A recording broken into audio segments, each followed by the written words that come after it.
You think about buying a pair of shoes. You haven't searched for them. You haven't told anyone. You haven't even decided you actually want them. And then, somehow, your phone starts showing you shoes. A few hours later, there's another pair. Then a video about running. Then an ad for socks. Now you're wondering if your phone is listening to you. But here's the really strange part.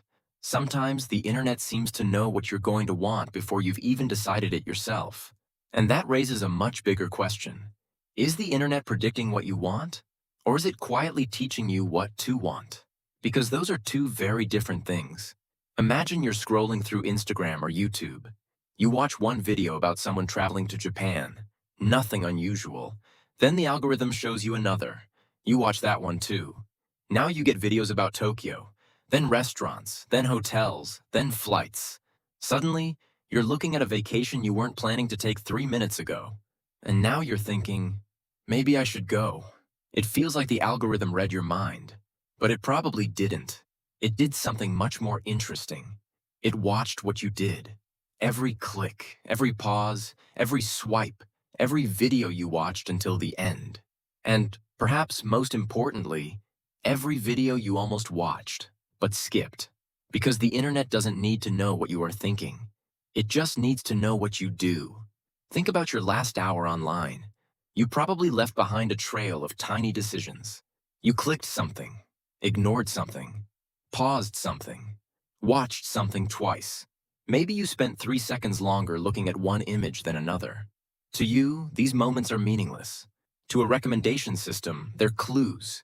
And when you combine enough clues, something strange happens. The system starts building a model of you.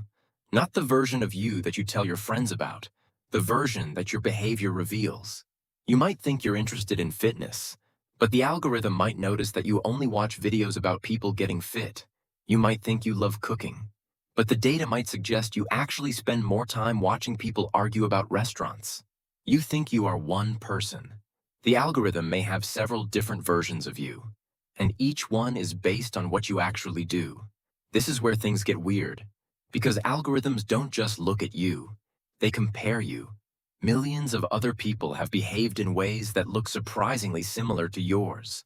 Maybe you watched 5 videos about a particular camera. Someone else watched those same 5 videos. Then they watched a video about a specific lens. And eventually, they bought it.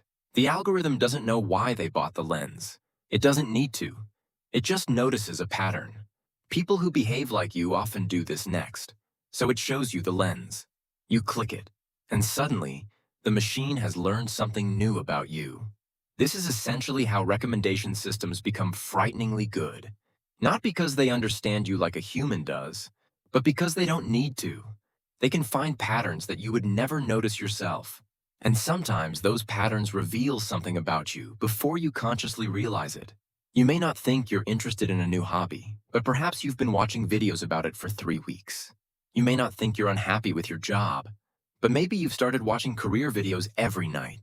You may not think you're lonely, but suddenly you're spending hours watching strangers talk directly into a camera. The algorithm isn't necessarily discovering your secret thoughts. It may simply be noticing the behavior that your conscious mind hasn't connected yet. And this creates a strange possibility. Maybe the internet doesn't know what you want.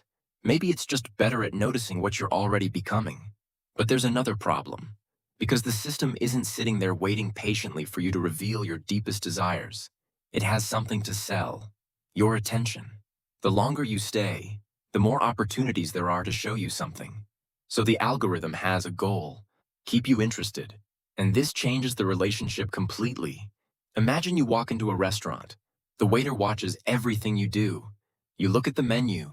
You hesitate at one dish. You glance at another. Then the waiter says, "Actually, I think you'd like this."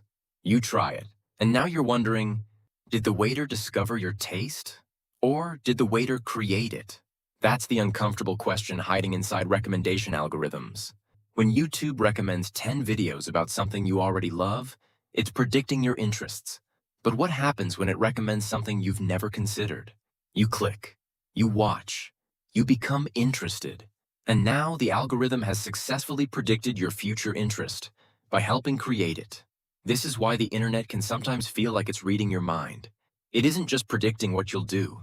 It's constantly presenting you with possibilities. And the possibilities you see influence what you do next. You watch a video about expensive watches. Now you notice watches. You see one on someone in a cafe. Then you see another in a movie. Suddenly, watches seem to be everywhere. Maybe the world didn't change. Maybe your attention did. And this is where algorithms become incredibly powerful. They don't control your mind. They don't need to. They control something much simpler, what appears in front of your mind. And humans are extremely influenced by what they repeatedly see. The things we see feel more familiar. Familiar things feel safer.